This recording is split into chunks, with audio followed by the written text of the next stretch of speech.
Global IME bank, सबई का लागी bank. Talking about security cooperation between India and improving security cooperation between India and Nepal.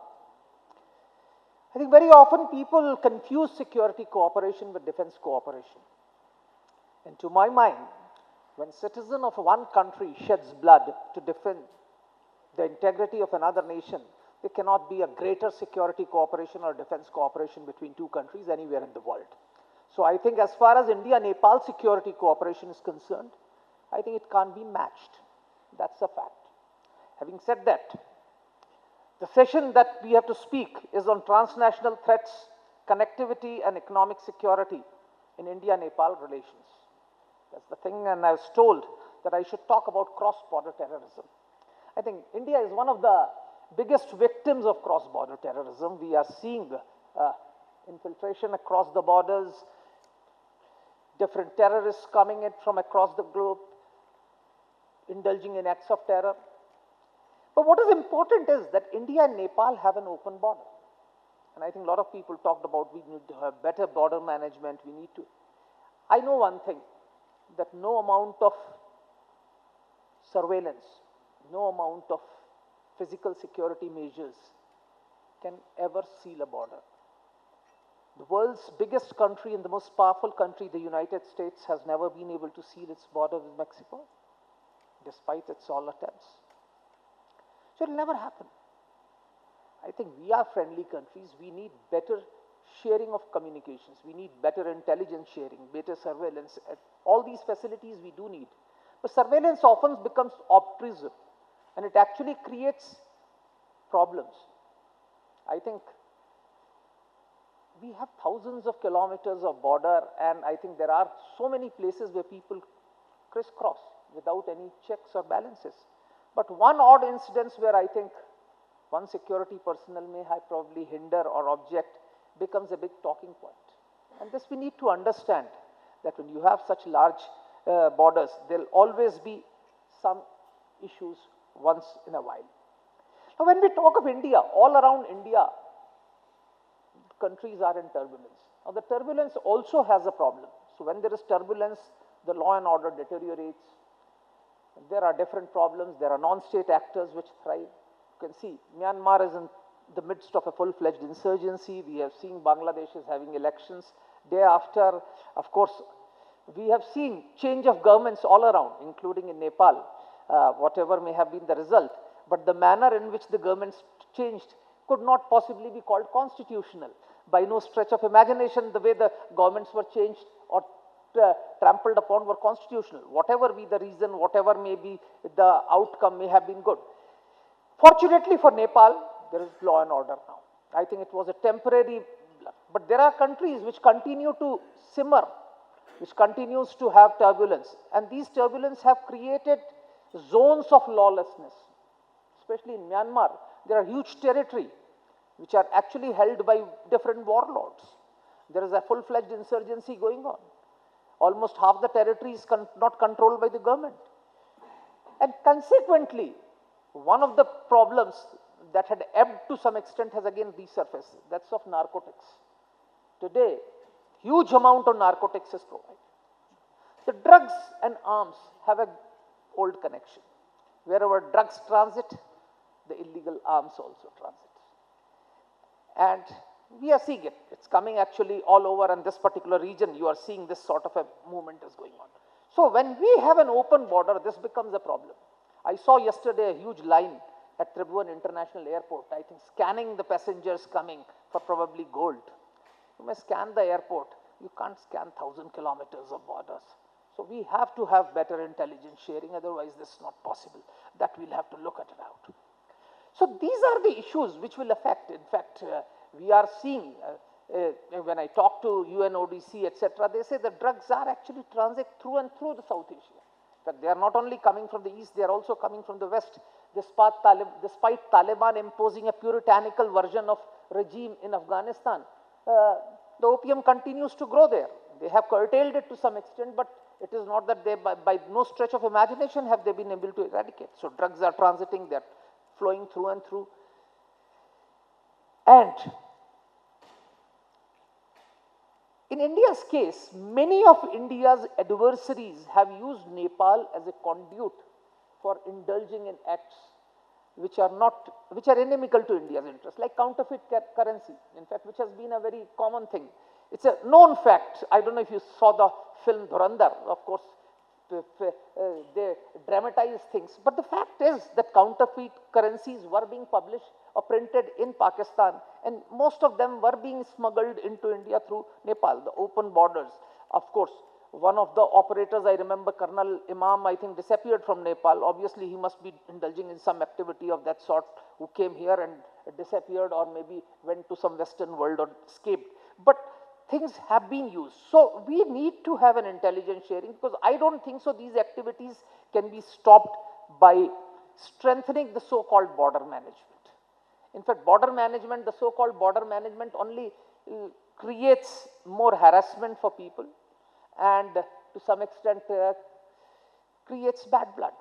We need to have a better management, we need to have a registration who is going, we need to be aware, and that can only happen when the two countries have collaboration. There is sharing of intelligence, there is sharing of security agencies, and as the chair brought out, no extradition treaty has been signed, but legal assistance and mechanisms are required, because that's very important, because since we have a free open border, person committing an act of crime in one country can easily escape into others. There was a time when I was talking to Police Commissioner of Delhi, he said most of the cars that are stolen in Delhi NCR, if you don't recover them in 48 hours or 72 hours, they are already in Nepal, and thereafter you can do nothing about it. So that's the perception, that is it.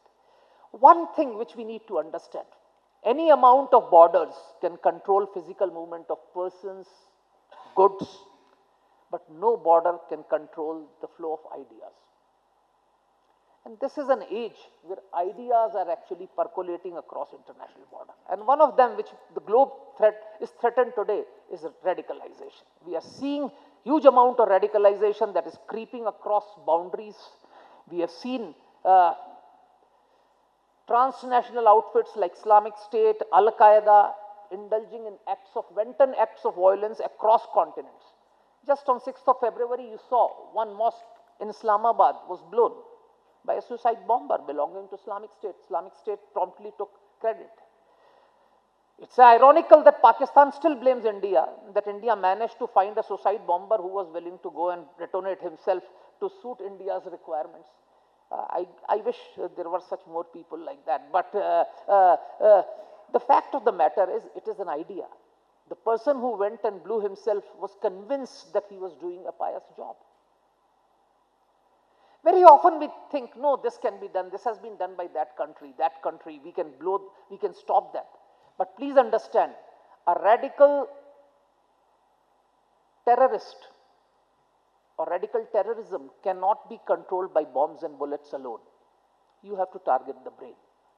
And for targeting the brain, you need to have a counter narrative. Most of us don't understand the narrative that is driving the terrorist to go and blow himself up. Because theology is not a subject which IR specialists or security analysts understand. So whatever mind doesn't understand, we think it's useless. So since we don't understand the theology that drives a man to go and blow himself up, we think it is not worth understanding. But you cannot counter it without understanding the theology that drives him. And that theology today is percolating and getting transmitted across borders. There are madaris mushrooming across India-Nepal borders. There's nothing wrong in having religious places of worship, but many of them are propounding ideologies which are extremely dangerous. Because they have an ideology, they believe in certain things, and if we have to counter that, we need to understand that ideology and create a counter narrative. See, we saw the most powerful country in the world occupy Afghanistan for 2 decades. Spent billions of dollars and again returned it back to Taliban. The only lesson that we have learned is that you can never win a battle against an ideological committed force without understanding the ideology. Sir, 1 minute, sir. Okay, I'll wind up. I thought you were asking me to move, so I just was winding it up. But I thought, but that's what is important, I think. And that's what you need to understand. And this is something which threatens both the countries. Please understand what happens in one country will obviously impact. And then, of course, economic relations, I think the chair has already said. I think when we are together, we all grow. Today, India is the fastest growing large economy in the world. And this has been established. I think every country has realized it, and that's one of the reasons why we have succeeded in signing a large number of FTAs, or at least in principle accepting FTAs with EU, New Zealand, UK, US, and other European countries. We have signed that because the whole world realizes. And all the South Asian countries which have actually hitched their wagons to the Indian economy have by and large grown. You should have seen Bangladesh till the tumult was one of the fastest growing economies in South Asia. Their human development index was rising faster than that of India. They had achieved an HDI index better than us. Of course, turbulence and lawlessness helps no one. And that we need to understand.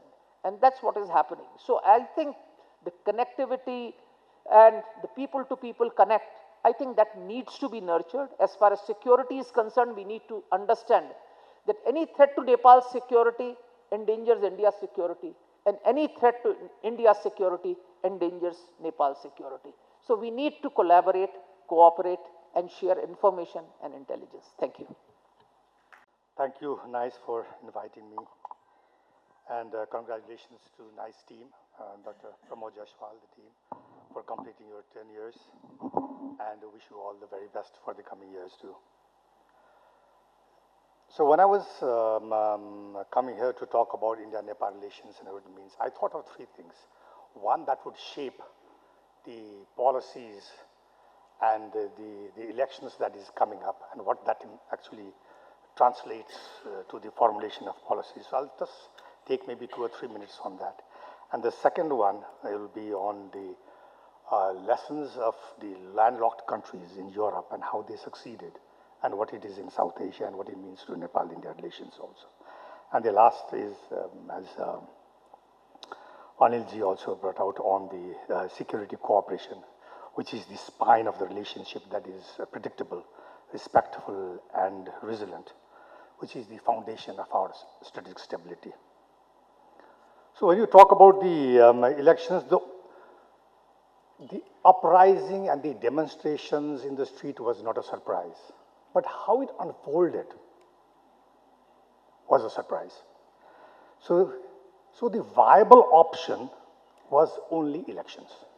Now, the question arises, will this election give or provide the stability, the strategic stability that Nepal needs so that it can foster its relationship with India and with other neighboring countries?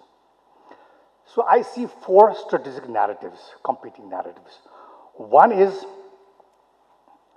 emphasizes on the experienced nationalism. Second is the reformist and the youth's leadership. Third is the emerging young political forces. And fourth is the support for the restorations of the monarchy. So together with these narratives, there are 3 messages. One is it's a symbolic of nationalism. Second is institutional reforms.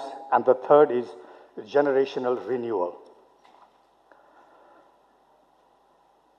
So there are altogether, I earmark as 6 stakeholders. One is the established political parties, which has 3 sides.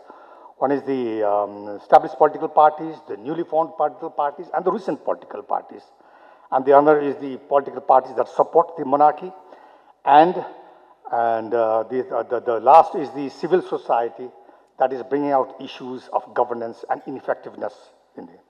So the core question is, will the elections and the fault lines really bring about, or will it repeat the cycle again? So my analysis on this is, I think we should be more worried about the post-elections and the acceptance of the election rather than the elections being conducted or not. The election is going to be conducted, but the acceptance by the forces, by the stakeholders, and the narratives that I just told, the acceptance of it, and the course. So this will invite a question of, are we doing the right thing? I say no. It is a strategic pause, but not a strategic solution. So the solution is Kathmandu Declaration, where all stakeholders sit down, discuss on institutional capacity, on strategic stability, domestic stability, and international credibility. With that, I enter into my second part. Therefore, of the 41 landlocked countries in the world, geography alone, however, does not determine national destiny. 9 landlocked countries in Europe achieved stability and are on the high economic standards.